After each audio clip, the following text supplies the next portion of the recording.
Hey guys, welcome back to the Starcaster Remark Studios, along with James to my left and Christian to my right. My name is Ryan, and this is like the 14th episode. I keep forgetting the number. I change it every time we do one of the little thumbnails, but I still forget it. But anyways, this is episode 14 of the off season, and we are getting really excited because it's getting closer and closer and closer. We got some things to talk about here for y'all tonight. We're going to talk a little bit Jim Nill. We're going to talk a little Mason Marchment. We're going to talk a little Pete DeBoer. And we're also going to talk a little other hockey players who have moved on and who we think is going to be better this year that, didn't have a very good season and who may fall off by the wayside. So we'll talk about that a little bit as well. And we have a perfect Who Cares segment for this for this evening. So we'll get into that too, I'm sure. And you can tell I'm being sarcastic right now. We have no idea what we're doing. We just clicked the button and said, let's go. So anyways, James, Chris, how are y'all doing? You doing okay? I'm great. If you count episodes, and if we include this episode, we are 5 episodes away from puck drop for game 1. Isn't that great? Really? Oh, man, 5 awesome. episodes. We'll finally have something to talk about other than whatever we think up. Well, It'll actually be stuff. Training camp is starting much sooner, and that'll give us some real stuff to talk about. But in other non-hockey news, I think I had the worst sports weekend I have ever had in my entire life. Yeah. So where do we want to start though? First, we can just go ahead and start about it. We'll start at A&M because I've never seen Texas A&M play that bad. Like ever in my life, seen Texas A&M play that bad. I was at the Mississippi State game last year and at the Arkansas game last year. That team looked amazing compared to the team that we saw on Saturday. That was truly unbelievable. I'm dumbfounded. And then the Cowboys look equally as terrible. I mean, yeah, they do looked the worse. thing that the Cowboys always do. Let's get down the field. All right, we're down the field. Now let's stop. Score in the first possession and then never score again. Yeah. And then to top it all off, like it mattered, Dak Prescott breaks his hand again. I mean, where he's due for one injury a season. I'm still baffled as to why we don't have a real backup quarterback. But whatever. Cooper rushes it, I guess. Let's just see how he does. He had that one game, was it last year or the year before, that he did okay on? Last year. So let's give him the benefit of the doubt before we rush to conclusions, and then we'll see how it goes. I mean, it was getting as bad as people were joking about. Let's go sign Kaepernick now while we still have an opportunity. And I was like, please no. But I just don't understand why you even start the season without a better backup whenever you have a guy who's got hurt every single year. Yeah. What's the point? I mean, who's running this show? Jerry Jones. There's your answer. All right, let's talk about some happier sports news, please. Because this was one of the worst. It depends on what you consider happy sports news. Because you could technically say that A&M losing was very happy for very many people in the state of Texas. No. That's all he's got because he knows it was that bad. I didn't even look at the rankings. Where are they at now? They're at 24th. So this weekend, though, hey, you can say what you want about A&M. Yeah, they sucked last week. Terrible. The students came out and forced a ticket poll this week, despite losing probably the worst game that we've lost in 5 years. Mm-hmm. And it's going to be a packed house at 8 p.m. on Saturday, and it's going to be the only top 25 matchup in the nation. It's going to be fun. Everyone's going to be watching it, and A&M's going to be back. Boom. Okay. 1 weekend gone. We're right back in it. Well, let me get to this, too, because this bothered the heck out of me. All right? We have to talk about it, okay? The Texas-Alabama game. We have to talk about it, okay? Oh, yeah. Texas should have won that game. They had multiple opportunities to win that game, whether it would be with a field goal or with a touchdown. They had multiple opportunities, and they squandered it. Now, here's where... I wouldn't call that should have. I would have called that could have. They could have won the Okay. game. They could have won the But- game. But the fact is they had lots of opportunities. I have not looked at the rankings. Is Alabama still number 1? No, they're number 2. Okay, that at least makes it a little bit better. But Georgia's been dominant. yeah, I know Georgia has looked scary. They are number 1, right? Yes. Because they destroyed their opponent. But I was thinking in the back of my head after I watched the A&M game, I was just like, if Alabama does not go to number 2, then this whole system of ranking is just completely rigged. Because Alabama does not deserve to be number 1 after that game. I even would put him down to like 3 or 4 at that point, but that's me. Okay. There just hasn't been any other good teams, but yeah, I somewhat agree. Okay. At least they're number 2, though. At least they're number 2. All right. Well, what do we don't want to do first, guys? What do y'all think? We can start with my thing. We're Wanna gonna call this segment over or under. It's exactly Over? what it is. So I'm gonna give you the point totals for some players. We're gonna start with some stars players, then go to some big name players who moved throughout the league, and you're just gonna tell me, are they gonna get more points or less points? They're gonna do better or worse. All right. Let's start with a tough one, in my opinion, from the Stars. Joe Pavelski, career year last year. That is tough. He got 27 goals, 54 assists, 81 points. Does he get more or less points next year? What do y'all think?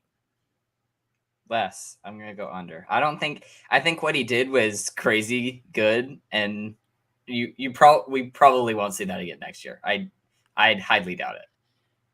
Yeah, I tend to agree with you, James. I think it's got to be under. Even when we're going to talk about Pete DeBoer and how he's changing it up on the system, but even with changing to a more offensive style, at his age, that just can't be sustainable, in my opinion. So the safe bet is an under for me. What do you think, Ryan?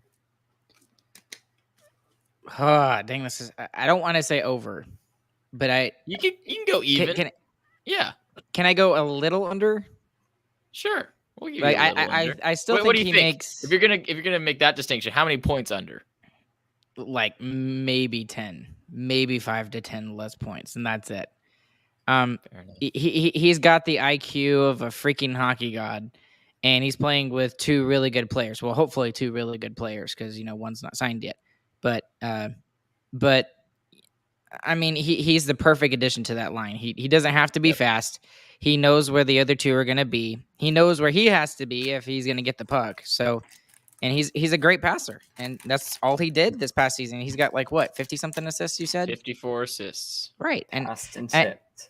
I mean that's not a coincidence that Jason Robertson scored over 40 goals. So if it's under, it'll be 5 to 10 less, and that's it. All right. Fair enough. All right. On to Tyler Seguin. We think we'll all have the same answer for this one. 24 goals, 25 assists, 49 points. I'm saying over, but I think we're all saying over, right? Yeah. All right. How much over? How many points higher is he going to get? Is it going to be goals? Is it going to be assists? What do y'all think? This is my kind of like crazy take, I think, from the offseason. I really think that Tyler Seguin is going to be like way, way over what he did this season. Like Give me a ballpark. So points wise, I feel like he should be in the 80 point range, 70, 80 point range, right? And Wow. I'm hoping for at least 30, 35 of those goals. I really think he can make it back up there. He really has been the past couple of seasons just plagued with recovering from that really bad surgery. And he looked really good in the closing parts of that season, of last season. So I'm going to go with way over. We'll see. What do you think, Ryan? How many over? I'm not as bullish as James is, but it is definitely over. I'm not going to say. I mean, I think it's going to be like 30 to 35 goals, 30 to 35 assists. So I guess that's in the 60 to 70 point range. So just a little under what you were saying, James, but it's definitely over. It has to be over. It only makes sense. I'm thinking he's somewhere 65 to 75 is where I'm thinking. I think he has a lot more goals, and I think he'll get a lot more assists if he's actually playing with Marchment the way that we think he's going to. So there's Tyler Sagan. Let's get the antithesis. Jamie Benn. How many is Jamie Benn going over or under? Under.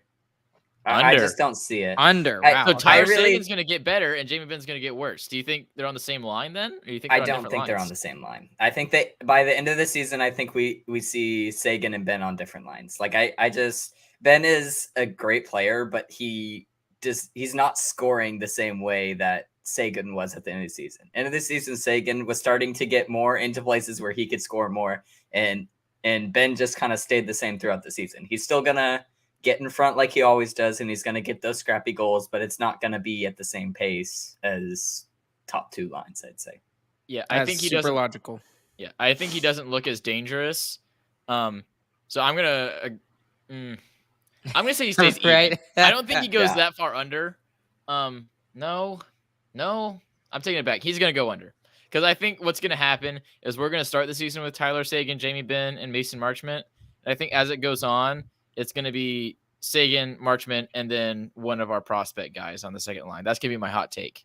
Is that Insert one of them's name gonna take here. one of the three is gonna take a spot up there, and Jamie Benn's gonna be a third line center, and that's gonna be like our grinder line. So and you're he's saying gonna have like a good scoring potential. so you're saying that's for the second line, right? Yeah. All right. Yeah, I think Jamie Benn goes down to the third line, and that's what causes his points to go lower. I think he's looking at 35 to 45. What was his stats this year, Chris? Do you have it in front This of you? year at 18 goals, 28 assists, 46 points. I'll say over. Jamie Benn is Yeah, better than reasons. 18. Jamie Benn is better than 18 goals. He can hit 20 goals. Now it's not going to be 28. It'll be somewhere in the 20 to 25 range. But he's got to be. He's better than that. And I know that we look at him and he's like, oh, he's old. He's all this stuff. The guy is only 33. There are still guys in this league, aka Joe Pavelski, on the same team that are still scoring in bunches and not like, elite level players. Like I wouldn't consider Joe Pavelski like an elite level player. He's a Yeah, very, you're not- very good player, Yeah, but he's agreed. not an elite level player like a Alex Ovechkin or a, Connor McDavid or You're Sidney not Crosby elite or until you're something like over that. 90 points, probably. So he's close, I think. But Right. But like I don't he's got to be better than that. And I'll be bullish on him. He's going to go over it. just the eye test, he looks. If you watch Jamie Benn and Joe Pavelski right next to each other, Jamie Benn looks older, in my opinion. Like James was saying, he just doesn't look dangerous the way Sagan does. Like Sagan is still showing signs of like scoring potential, and he hit a bunch of iron last year. I don't feel like Jamie Benn did that. Yeah, and I feel like a lot of between comparing Ben and Pavelski is they play very differently. Pavelski has always played in front of the net where he's tipping, he's passing, he's feeding people. Ben is normally trying to fight in front of the net to get the goals. So it's a slightly different play style, and it's going to be a little harder because Pavelski tends to work around other players, and Ben is like the brute force. I want to break through the other player. Yeah, so it's more finesse versus the power forward. You're definitely right about that, James. And we've seen even old players who used to be power forwards. Ovechkin, he used to be the exact same way as Jamie, and he changed. He became office chair Ovechkin, and he just sits on top of the circle and takes slap shots. That is such a good analogy. That's really what he does. He just sits on the best thing ever. He had to change his play style, and he does and you still can't do anything to stop it. Exactly. You still can't do anything to stop it. But like, if you think about early in his career, that's not what you thought of when you thought of Alex Ovechkin. Oh, you thought of him definitely making crazy breakaways, scoring from his back, making big hits for a forward, and he's just totally changed that. So I feel like Jamie Benn has been trying to find a way to change, and he just hasn't really found it the same way Ovi has. All right. Yeah. Another one that I think is an obvious one, but I'm going to ask how many or how much over is Miro Heiskanen. Shocking point totals. 5 goals in the entire season and That's 31 low assists. for Miro. 36 points for Miro Heiskanen. 10 lower than Jamie Benn. Over by how much? I'm gonna put a condition on mine. So I think condition. If he plays on his strong side, he'll be way over.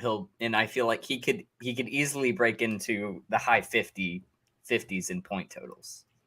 Like that's where I feel like we kind of should see him is in the 50 range. But if he's played on his weak side again and he's still having to more cover for his defensive partner than being able to go and attack, then I feel like we probably won't see him stray far from that 36 points.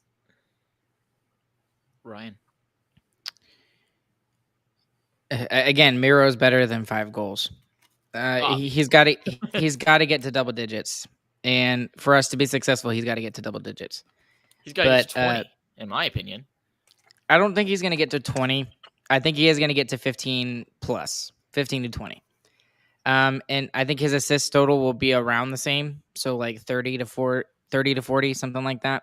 So I guess 50-ish points, 50 to 60 points, I guess is what I'm thinking. Yeah, so I guess over. I'm thinking he's doubling his point total. I think he's getting 60 to 70 points next year. He's got to have 20 goals and a crap ton of assists. I also think that he's going to lead the league in time on ice next season. Is my second hot take already of the evening. Miro Heiskanen, league leader in average time on ice, and 70 points and a Norris Trophy winner. Boom. That would make some sense. Time on ice wise, because the Stars defense is weaker than it was last year. We know older. That. It's about the same because Klingberg leaves, you bring in Colin Miller, they're about the same age. But I'm talking just one of your top 3 guys is Ryan Suter, who's a grandpa. So,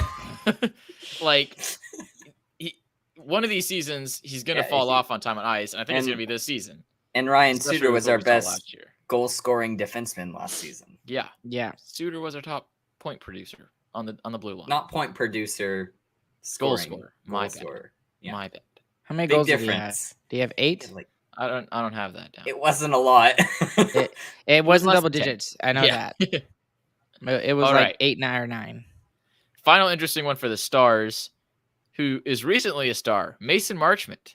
He got 18 goals, 29 assists, 47 points total. That's only in 54 games, as a reminder, and with an average time on ice of 14 minutes per game with Florida. Is he getting over or under 47 points with the Stars? Okay, so if we're like averaging this out and he plays a full 82 games, right? He's sitting at like 70 points, right? No. Like 60. Not that much. Like 60? Maybe 63. 60. Yeah, something like that. Okay.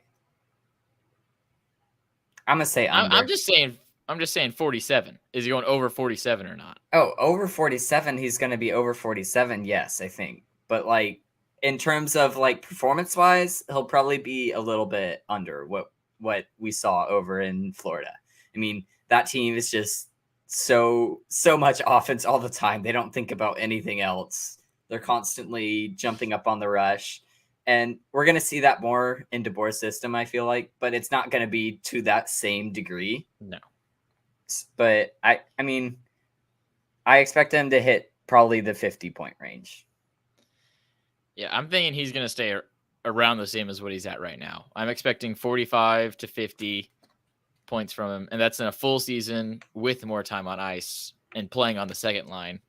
I think he's still going to be around that same number.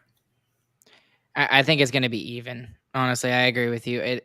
He's going to be in a system that is not as offensively heavy as it was in Florida, but I still think he's going to get a chance to play with Tyler Seguin. Tyler Seguin's going to be better, and he's also going to play more games. So he's not just going to play 54. I think if he, hopefully he doesn't get injured or anything like that. But if he plays a full season, 78 to 82 games, I think he will eclipse that. So I'm right there with you, Chris. 50 to 55 points, I'd be happy with. But I'd even be happy with 40 with him, to be honest with you, because he's a middle 6 guy. Yeah, I don't know. I feel like we're calling on him to be a top 6 guy because with the money he's getting paid, it definitely seems like that. The money he's getting paid, and it's just the potential. So last year's his biggest season of his career. I mean, he was on a 2-way contract. This is his first one-way contract, and he's being called on to be a top top 6 guy, and he'll be playing a lot more for the first time in his career, really. So the reason he's got paid so much more is because of the potential there. The thing is, he's not like super young. How old is he, James? I think he's like 27. 27. He's 27. Yeah. Yeah. 27. That's So, like, good memory, Chris. thank you. So he's not like a prospect, but like he still has a bunch of potential because he hasn't played as much. So He's in his prime. He's in his prime of his career. It's weird. Yeah. But if you're in your prime, like, are you getting better? I don't know. You can no, you are getting better. I think I agree. 27 I is your peak. Like, that's when you're at the top of your game, is what you expect. Well, and then we have Joe Pavelski. Whatever. This is all just bullcrap. My point trying to make was, sense of it, and Joe Pavelski is always the one that ruins everything. Joe Pavelski is always the Dang it, Joe! My point with all of that rambling is Mason Marchment is the biggest question mark in the forward group for the Stars. We're not exactly sure what we're going to get from him. We're hoping a lot, and that he takes a step after the biggest season of his career. But even if not, I think we'll be okay with that. All right. We're taking a little bit too long, so these last three have to be quick. First, we're going Johnny Gaudreau. Hard to have a better season than he had last year. 40 goals, 75 assists, 115 points. He's going to Columbus, and he's leaving from playing on the best line in hockey. It's got to be under, in my opinion. I think he has barely 100 points next season. Agreed. It doesn't make sense for him to... I don't even think he eclipsed 100 points. Now, is there a possibility? 95 to 100. Is there a possibility? Yes.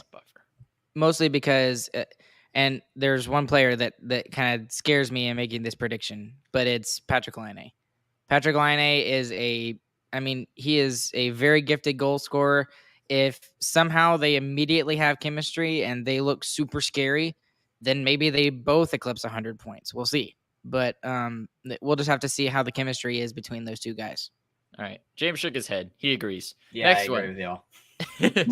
I agree. Next one. Same guy from the exact same line. Matthew Tkachuk. 42 goals, 62 assists, 104 points. Going to an even more offensive team, but leaving the best line in hockey. Ryan. Over. James says over. Over. I say over. Yeah, I think he's going to be really good in the new system. He's going to be playing with different people, but that might honestly help him more. Just from coming out of that line, you're trying to play with other people. Maybe he finds that goal scorer again. I mean, there's still some great players over in the Panthers. It's like I'm going so far over. I think Art Ross finally has a third horse in the race. It's McDavid, Draisaitl, Matthew Tkachuk. I think Tkachuk can get as high as 120. We'll see. Ryan, why is he staying even? He's going to the Panthers. Oh, no, I was doing this because I disagree with y'all. I'm nixing y'all out. I'm going under. Under? Wow. Under. I think what's going to happen is the chemistry that he had with those two guys in Calgary is going to be nowhere close to the same. And I think it's going to actually hurt the Panthers. He's in a brand new place. He's never played for any other team before other than the Flames. And I think it's going to take... If he gets to that same level that he was at in Calgary, it's going to take some time. And there's no way he's going to be able to start it off right off the bat. So it's going to be under. I'm not saying he's going to score like 50 points. There's no way. He's going to score at least 80, in my opinion. But he's not going to eclipse what he did this past season. It's not happening. All right. Finally, Jonathan Huberdeau, the replacement. 30 goals, 85 assists last season, 115 points. I think he's got to go under. I mean, going from Panthers to this team that looks way different, he's going under. What do you think, James? I'm going to go under. I think it's more because the Flames brought in so many new people. I mean, their roster basically has completely changed over the offseason. Definitely in the top six. For sure, yeah. The top six. And that's scary. Yeah. And their team still looks really, really solid, but it really is going to come down to how well all those people mesh and how long it takes them to mesh. Maybe they get it done in training camp, and it doesn't even matter at the beginning of the season. They play just like the Flames. of last season did, but I don't see it happening. There's so many different people coming from different teams that have to click. I feel like that's gonna take a little bit more time. Ryan. I'm not saying under, but I can't make up my mind if I want to say even or over, and I'll tell you why. And the reason has everything to do with the head coaching. And Calgary still has their same head coach. It's Daryl Sutter. He's an excellent head coach. The way they play the game is not going to change. Huberdeau is going to fit right into that because Goudreau is very similar to that in the way that they play. They're both dish masters, and they like to pass the puck. And the reason why I said under with Matthew Tkachuk is that they have a brand new coach. So not only is Matthew Tkachuk going into a new situation, but he's going into a new situation where everybody doesn't know the coach and doesn't really know the system very well. So again, I could be proven completely wrong, but I think Huberdeau is going to be even. And I think if I want to have a hot take for this, I think Elias Lindholm is going to be a member of the 50 Gold Club this year. Wow. Because Huberdeau is going to be passing him the puck that much, and he's going to be able to get there. 3 hot takes already. All right. Segment over. Over-unders. Thank you. We're looking for sponsors for this segment. Moving on. Ryan, what's next? We're going to talk about Mason Marchment a little bit, you guys. And we kind of talked about him a little bit. We are really excited to see how he does in a Dallas Stars uniform. And the reason why I wanted to talk about it is because Mike Heike had a article that he wrote for DallasStars.com, and I don't know why he called it this. He called it Money Mace. But the question was where does new edition Marchment fit with the Stars? So I thought it was really interesting that we go over this article and just kind of talk about it a little bit. The first thing that I absolutely love about this guy is how big he is. He's 6'4", 209 pounds. So if there's anybody that I think would help Jamie Benn and would be a really good line mate with Jamie Benn, it would be Mason Marchment because they play very similar styles. I can see Mason Marchment as a power forward. What would y'all like to see from Mason Marchment?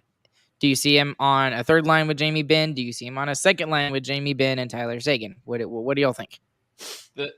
What I was talking about with the second line earlier, I really think he's like, this is kind of sacrilegious, but I feel like he's kind of replacement Jamie Benn. Like, he's just the refresh. Like the remix. Yeah, so I think he's going to fill the role that Jamie played whenever Seguin and Ben were really cooking. And I just don't think, I think 2 power forwards on one line is a little weird for today's NHL. I don't buy that. And I think he's just a better player right now than Ben is too. So yeah. There was something that I kind of wanted to mention when Chris mentioned the second line being Seguin, Marchment, and then maybe a prospect. It's like, honestly, I feel like we could end up with another situation with like last year where we basically just have first line and then the second and third line and then those people, you know. Honestly, that's the most likely, in my opinion, still. I mean, when your first line is that much better than the rest of your team was last year, that's still the most likely thing to happen. I mean, we only added one guy to try and fix that, honestly. Yeah. And what we Let's would look like at it to objectively.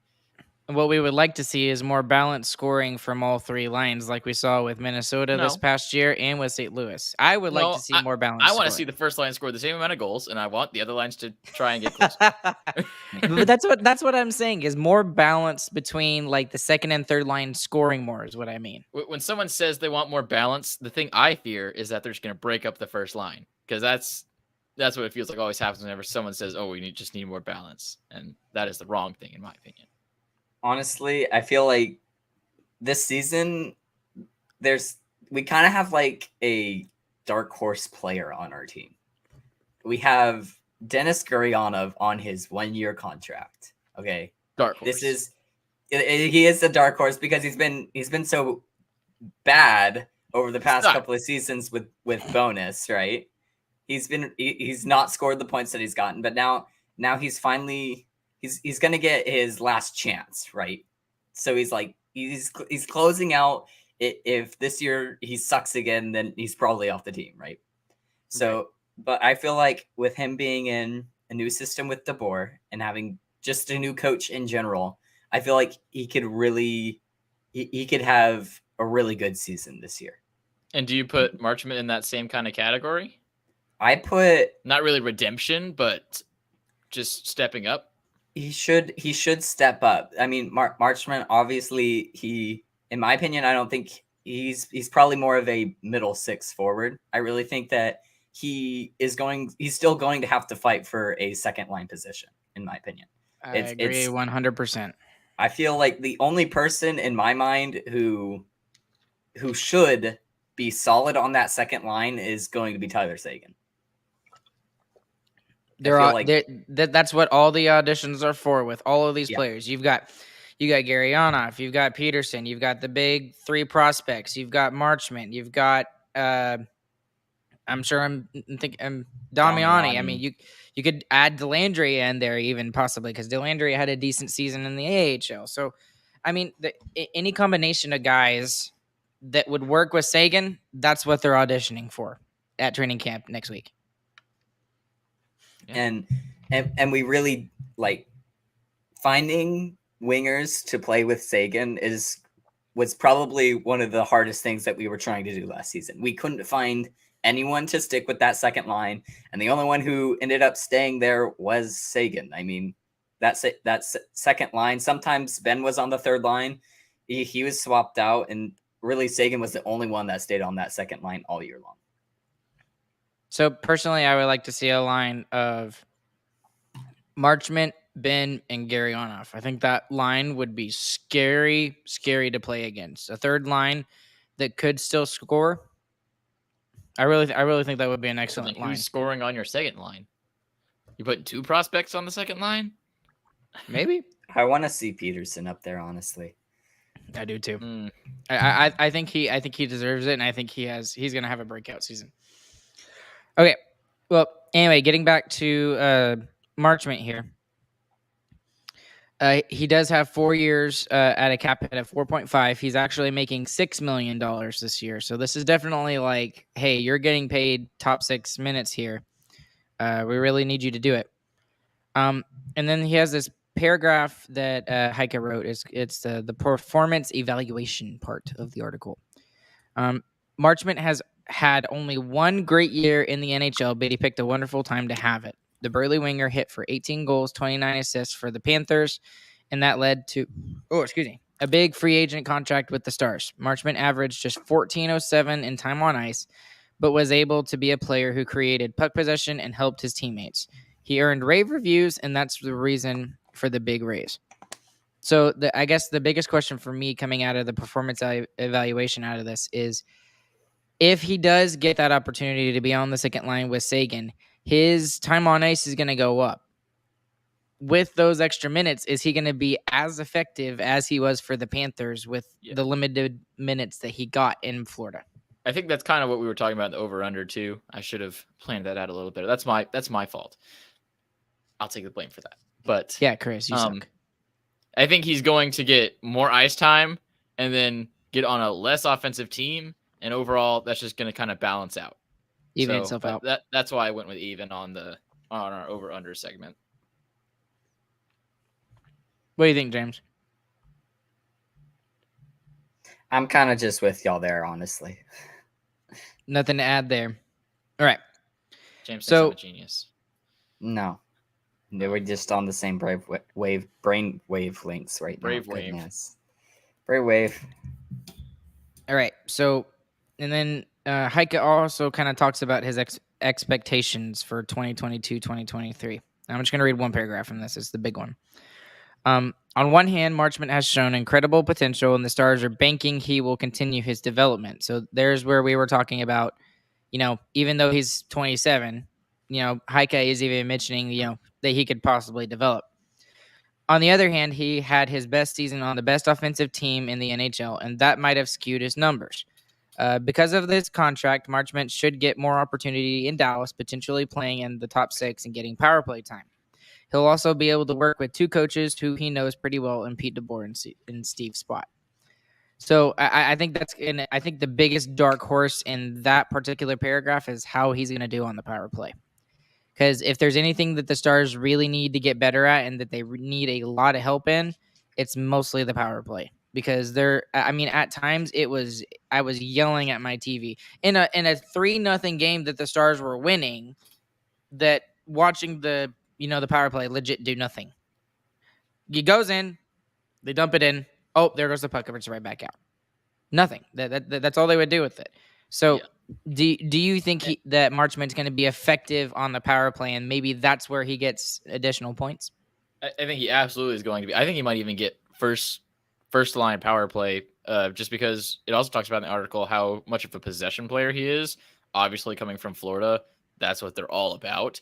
And if he can be a guy who brings the puck across the blue line, we'll love that. I mean, that's what the Stars' biggest problem has always been in the power play, is just literally getting into the zone. Once they were in the zone, they were all right. Because if you look at the stats for our power play, we weren't terrible.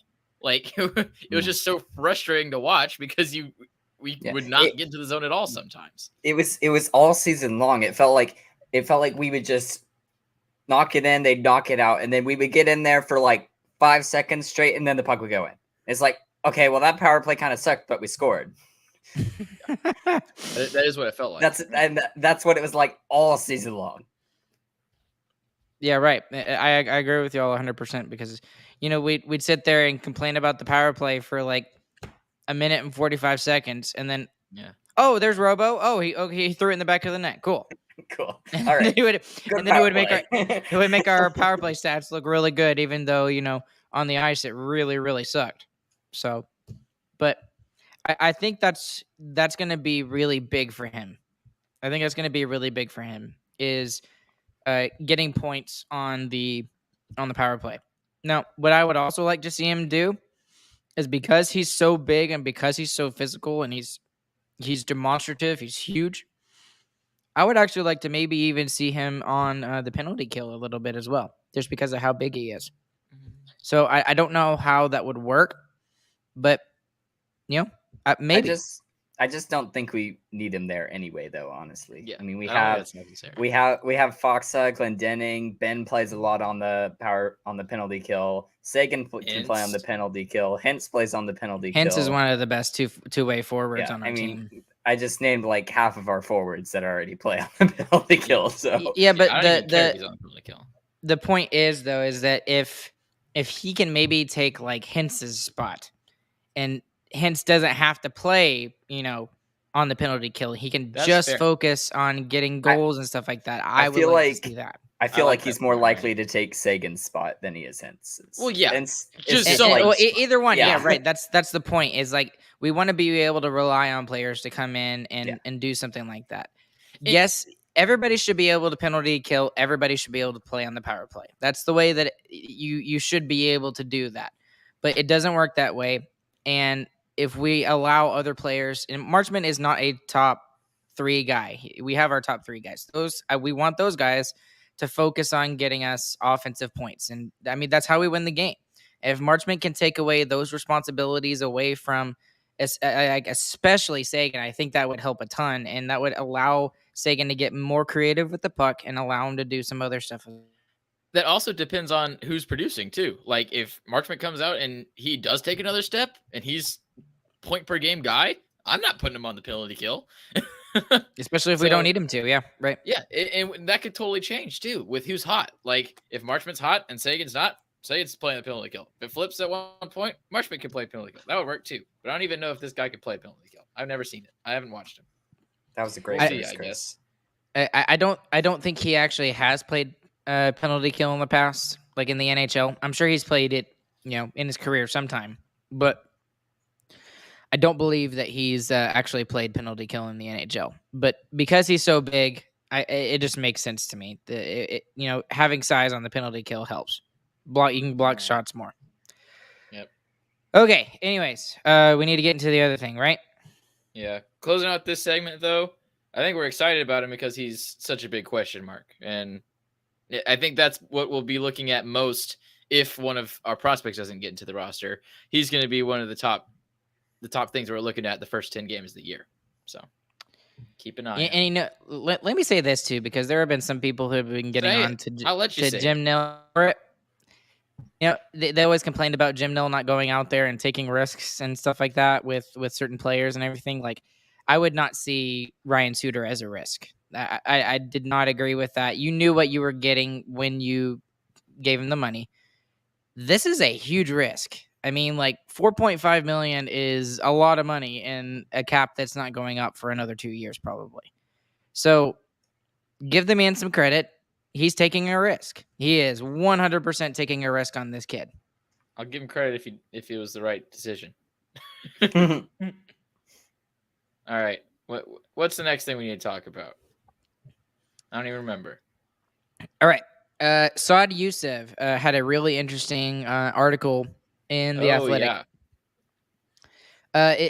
It mostly focuses around Pete DeBoer, obviously, and what Pete DeBoer will implement. What can we expect? And we've talked about it a little bit, but there's a lot of interesting things in this article. One of the things that they originally start talking off about in the article is the relationships that Bonus had with the players there. And it's a fair question to ask about Pete DeBoer because we know of his history with some of his goaltenders in the past. It seemed like that he would throw them under the bus. And, he's come out and said, no, I've always had really good relationships with my goalies. The media just spins it, and, maybe they do. But it's still fair to look at the fact that one of the best things about Rick Bowness, and I think why he got the job in Winnipeg, is because he's such a big players coach. I mean, he's a great guy. You can't. We might have been, throwing him under the bus, and we're like, oh, we don't like this and we don't like this, but you could never once say that he was a bad guy. Not once. He's by far the opposite. So. And I mean, Winnipeg has a split in their locker room. It sounds like like there's factions in their locker room. And is Pete?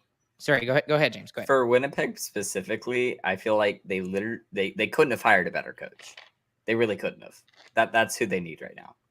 If they didn't get Barry Trotz, I agree with you 100%. Like, they need somebody like him. And I guess the question for me to you guys about Pete DeBoer is: will Pete DeBoer be able to, I wouldn't say have the exact same relationships as Bonus did with his players, because I think that was a really special connection because of the 2020 bubble run and that sort of thing. But do you think he can forge those relationships to make this team what it needs to be and, in a timely manner? Yeah, I think he's in an easier position on this team than he was with Vegas to do that. And a couple reasons for that. The first thing is his big problems was with goalies. There's not a question here. There is a number one goalie who is going to be the number one goalie for at least probably like 6 years, and that's Jay Gottinger. He's going to be our goaltender. He's going to be the number one. You're going to start him. The next thing is that there's an obvious first line. I mean, the Minutemen that's it. I mean, they're going to be your best line. They're going to play the most minutes. There's no question there. The other thing is the leadership. The leadership on the team is set. I mean, Ben, Sagan, Pavelski, we know who the top guys are. If those guys buy into the coach's system, which if they're veterans and they're smart, then they will, then everyone else is just going to follow and hop on the train.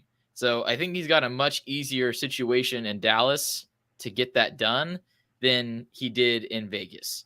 But now you still need to do it, because having people buy into what you're doing is that's probably the biggest challenge that coaches face. But I think he's got the easiest way of doing it with this team. I mean, this also, just from a whole team kind of culture perspective, it's like Dallas from Vegas. Vegas is trying to win now constantly, and they're willing to trade out whoever they want, and if it makes them better. And Dallas is kind of like the opposite, but trying to go for the same thing. They want to win now, but they think they have all the pieces they already need. Everyone who's here is going to stay here. You're not trading out anyone. They're here. Find a way to make it work. Much less cutthroat. Agree with that, definitely. All what right, do you think, so, Ryan? I answered my own question. I think it's going to be really important because especially with the amount of young guys that he's going to be expecting to have on this team. And I guess you can sort of kind of throw hints in there, but he's starting to get to the point where he's not really a young guy anymore. But I mean, Robertson, Ottinger, that's going to be really important that he forges a really good connection with Ottinger. Heiskanen, even more important, probably because Heiskanen's the next captain of this team. All of that's going to be super important, and I don't think you have to worry about the older guys because the older guys have been other places and they've had other coaches. But these young guys, especially the three I named from the 2017 draft, have never had another NHL coach other than Rick Bowness. So will they view him coming in as a step down just because he might not have the same relationship that Rick Bowness had with those players? So I really think that's the key link for him. And if I was him, that's really what I would be focusing on. Not necessarily Sagan and Ben. Yes, they're important. They're leaders in this team, Pavelski as well. But I'm looking at those young guys and realizing these are the guys that are coming up now, and I have to forge a good relationship with them now because they had such good relationships with Bonus. I think the key to getting to those young guys, though, is making sure that your leaders are fully bought in and are getting on other people to get fully bought in too. So, I mean, he doesn't have to build a relationship immediately with those young players because they already have relationships with the older people on the team. Like, that's what they're going to go to first right now. That's a good point. And if they're bought into what the coach is doing, then everyone's still connected and you have time to build that relationship as the season goes on. You don't have to wait for that to come to fruition. You already have a way of it working. Well, and this is actually straight from the article. This is just a portion of a paragraph, if I can think. Younger players don't know any different, while older players have gotten used to things being a certain way. DeBoer does carry a stigma, fair or unfair, of having a different, more stern approach than his predecessor. So, I mean, Saad mentions it right there. I didn't even realize that part was in the article, but and that's a good point as well, that older players may have gotten used to things like they were under Jim Montgomery and Rick Bowness. I mean, you could say that both of them were kind of very similar in the way they did things. So we'll see how important those relationships he builds are to the success of this team. I think also the article also mentioned that they did like Bowness as a person and everything, but there was definitely some questioning of his play style for sure. I mean, you talked about Klingberg. You just straight out said it sometimes. He was like, I think we should carry the puck more. And that never happened. But that doesn't mean Klingberg ever just went and did it on his own and just ignored what Bones was trying to do. So I think the relationship thing is important. But I think these players are also tired of playing that grind trap hockey from the 90s. And they're ready to play the hockey that other teams are playing. So I think they're more excited to get a different system than they are upset that they have to change the way that they play. I think they're ready for a change. Speaking of that, this is actually a perfect segue. This is like the last big point that I kind of wanted to talk about in this article, actually. But there's two really good paragraphs in here that I really like. And let me just read it to you and let me get your thoughts about it. But as much energy as the Stars will spend offensively, they will be expected to carry that over to the other side as well.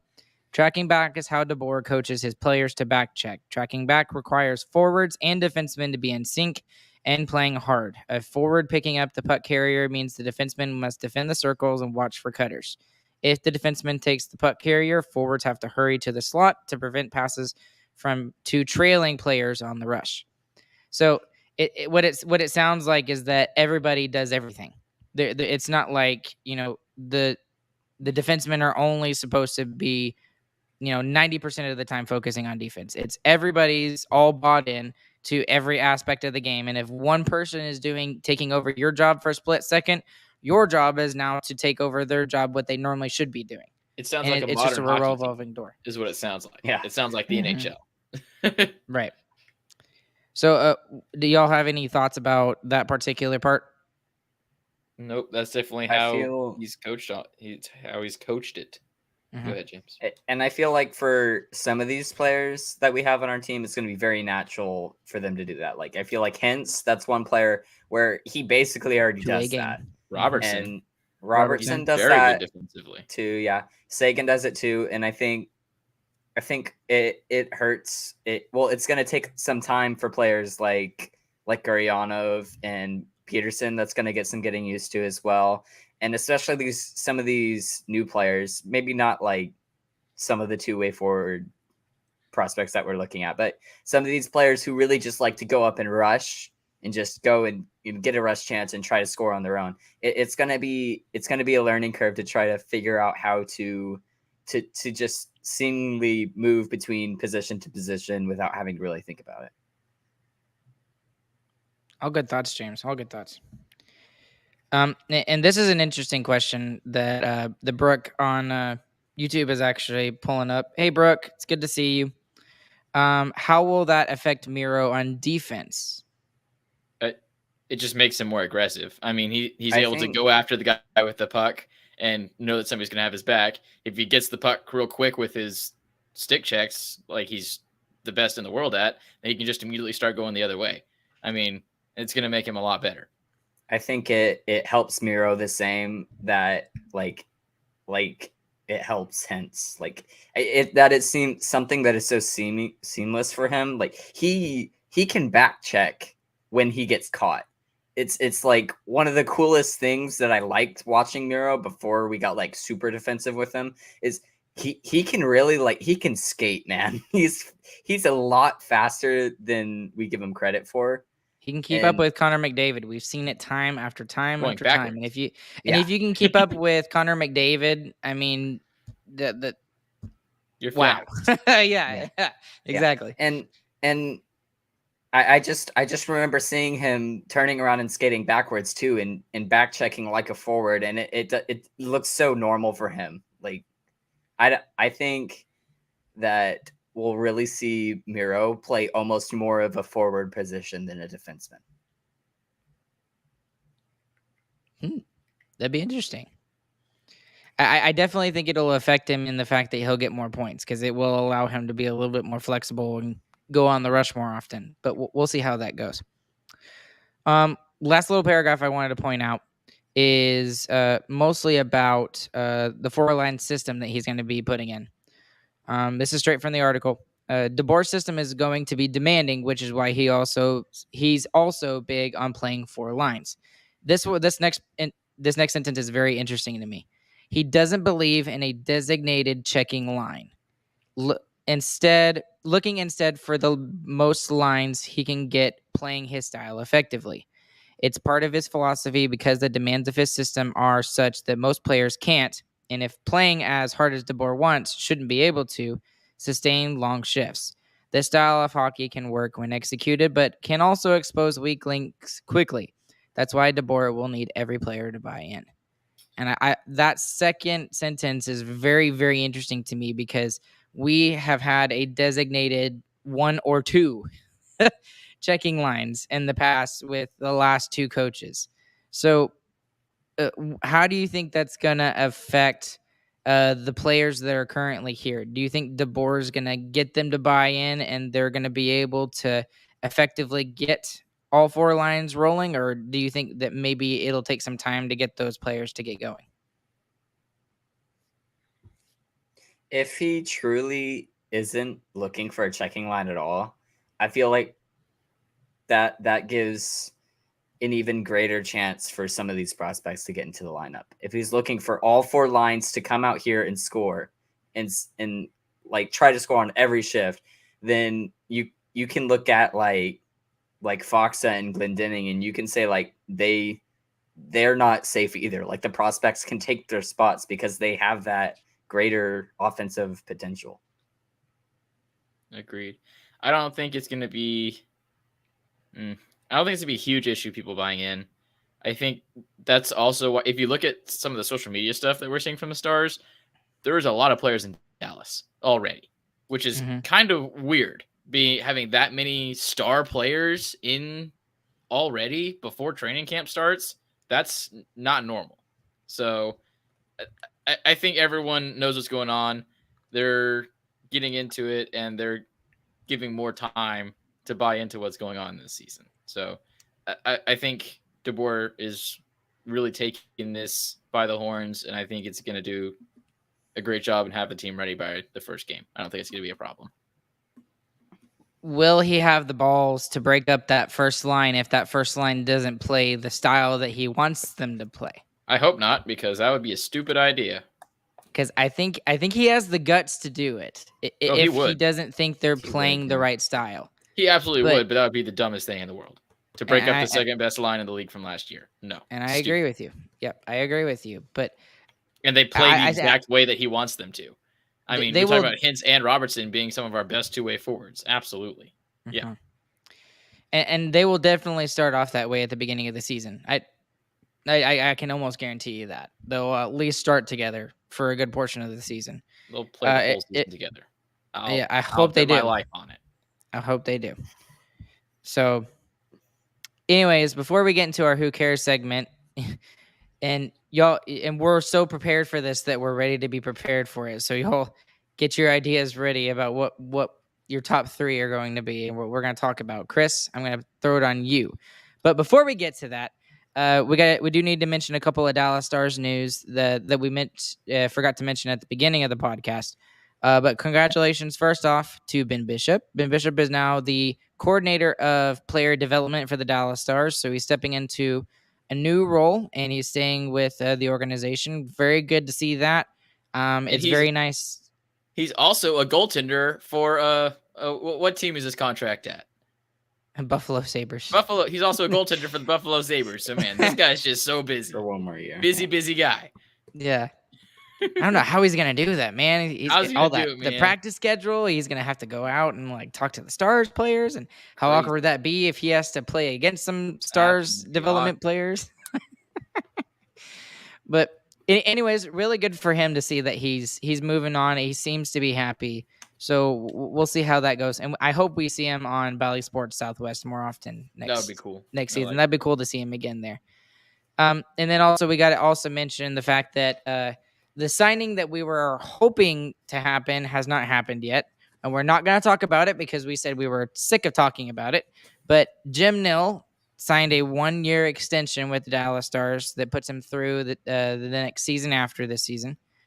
It looks like that he's ready to hand the reins off to somebody else after that season. That's what kind of signifies to me, because if he wanted to be here longer and still be the general manager, he would have had numerous other years, 2 or 3 years extra maybe.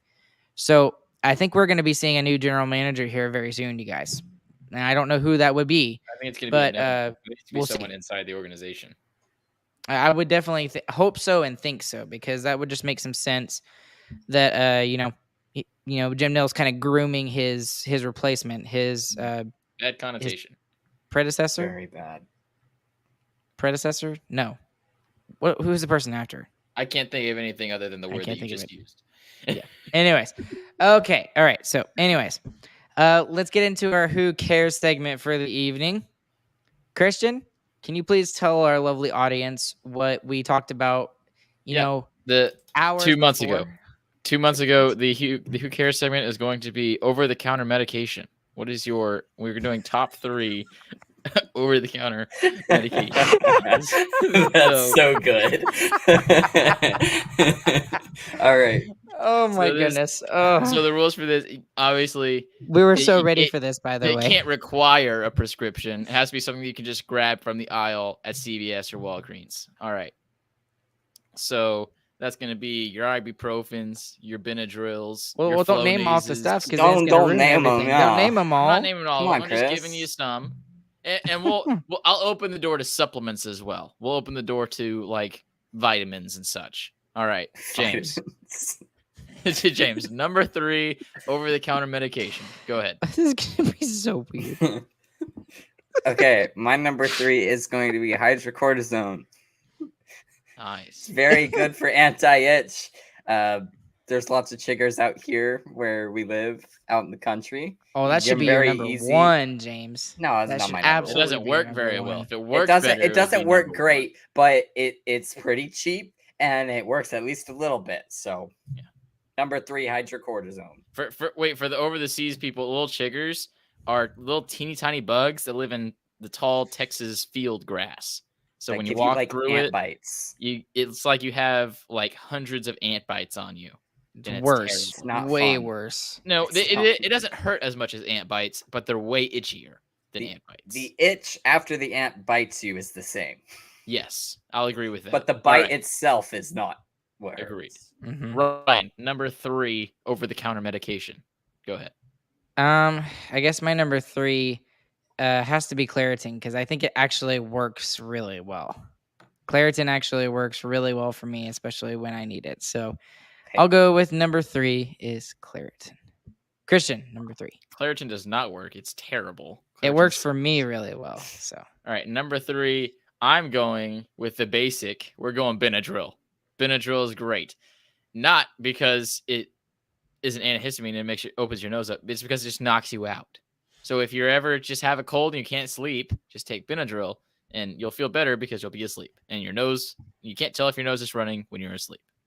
Thank you, Benadryl. All right, James, number 2. All right, my number 2 is gonna be Dayquil. Dayquil. Because of recent events, getting COVID and having a sore throat and a runny nose, I did not want to even be awake at all. But you kind of have to be awake at least for some amount of time, right? It's just hard to sleep through a full day, right? So, Chris, you just take Benadryl, right? But the Dayquil will dry out your nose. It gives a little bit of some pain relief in your throat. Just at least makes it bearable. And I will take that when we're talking about COVID. I'm gonna have to try the Dayquil. I'll admit I have not used the Dayquil, but does it have caffeine in it? I have Is no that the clue. day But part? it doesn't don't put think me to so. sleep though. I don't think so. It just has no sleepy. Yeah, it has no sleep. Word. All right, Ryan, number 2, over the counter Funny. medication. it's funny that you actually said that, James, because Dayquil, I actually have some in my desk drawer at the office at the band hall. Wow, so you have a common use it medication quite in enough. your drawer? Well, I don't Unbelievable. normally keep. I normally What don't other normally things keep do you have in your drawers, Ryan? Shut up, Christian. Could there be hate you so pencils and much. pens in there too? Oh goodness. Quite Okay. possibly. Number 2 for me, and it's because I use it quite often because, as having a job that is as crazy as mine is and having to hear terrible sounds from 6th graders and 7th graders and 8th graders and continue on. Excedrin.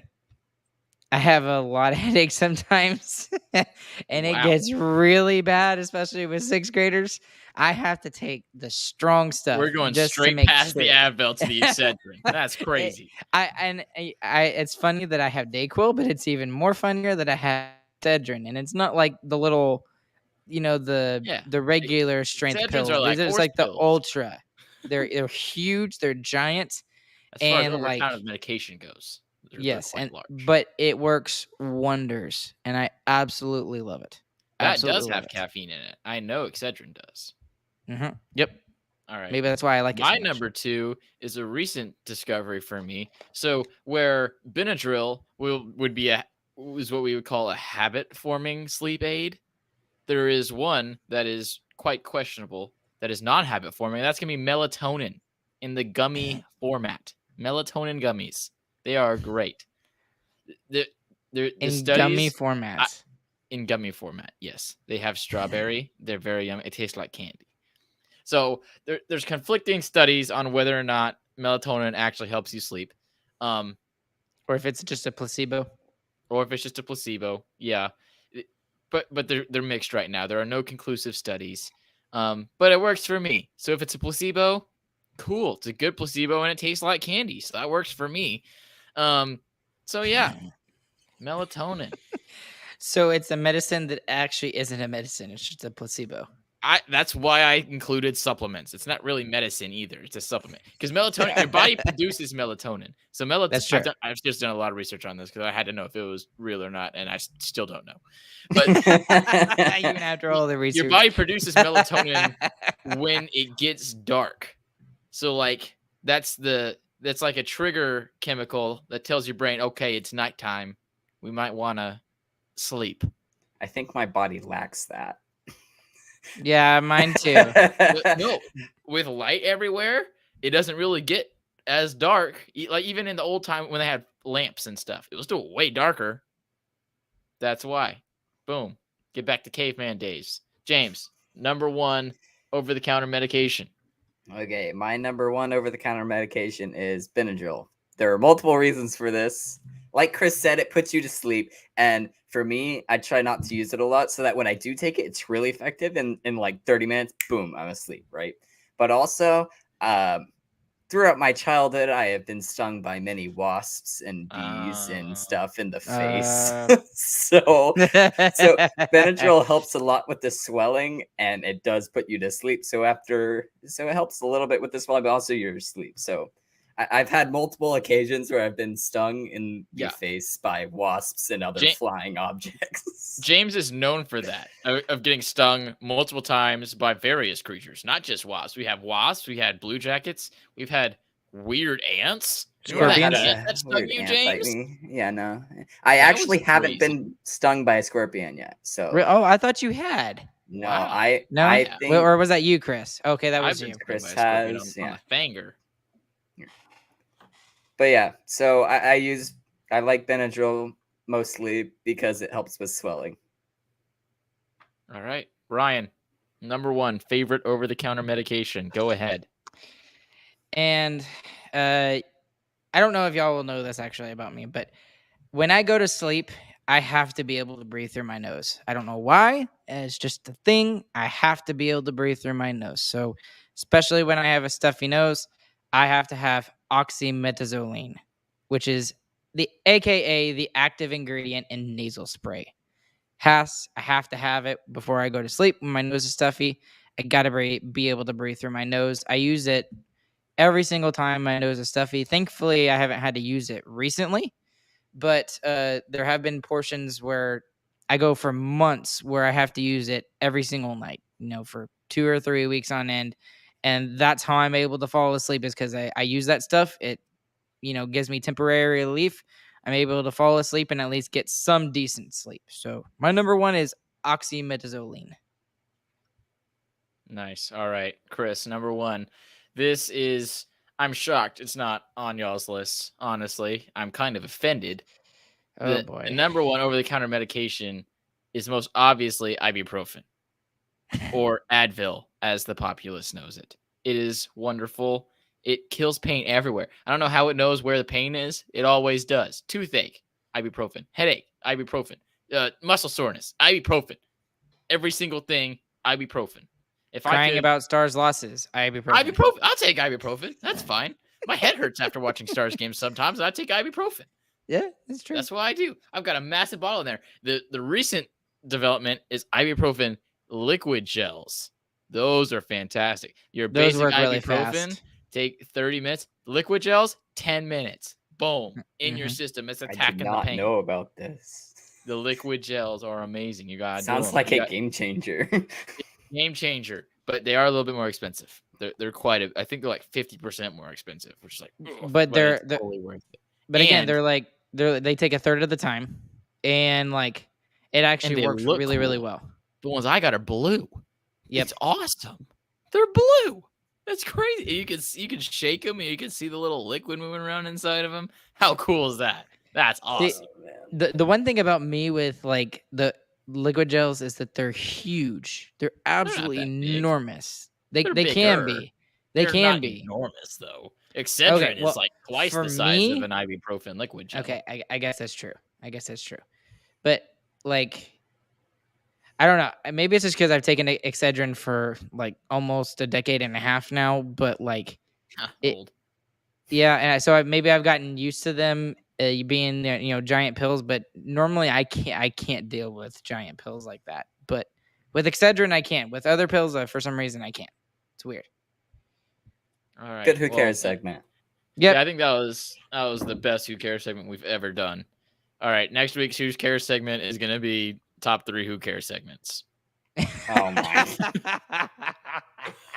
I don't remember all of them. I don't even either. That would take way too much research. All right. Oh goodness. Well, the only ones I remember are Marvel movies, corn chips, and Mountain Dew flavors. Oh, the corn so there chips you go. one was was a good one. That was a good Corn Who chip Cares was a good segment. one. The corn chip I didn't even care about, but it was also one of the funniest. So I'll give you all that. So all right. Thanks, well, DraftKings. Thanks, Raycon. We're Starcastic Remarks. He's Ryan. He's James. I'm Chris. Boom. That's it. We're gone. Flip side. All that. Well, hold on. We got to say that James will not be back with us next week because he's going to be traveling. So loser. You'll just have to deal with me and Chris. I'm sorry. Next week. I apologize in advance for all the viewers. You're gonna miss us talking about the big news. The episode's going to be the big news that's happening next week with hockey. Which is what, Christian? Yes, joke. Sarcasm. Well, no. That's the Here's what's funniest. going to happen now.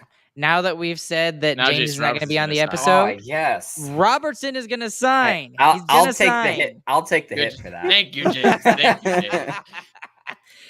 All right, guys. Thank y'all for listening once again. We appreciate all the support that you guys are giving us. Of course, I would be, amongst myself if I didn't thank DraftKings for being our sponsor for a long time. And also our new sponsor, Raycon. Use that promo code THPN for both of those companies for special little offers from them. Go and check out StarcasticRemarksShop.com for all of your merch options. Please leave us a 5-star review anywhere you listen to your podcast. And click like, subscribe, hit that notification bell on YouTube. Chris, am I forgetting anything else? Yeah, I'm great. Beat Miami. Boom. Along with Chris and James, my name is Ryan. We'll catch you guys on the flip side. And we hope you guys have a good, fantastic evening, morning, whenever you're listening. Have a great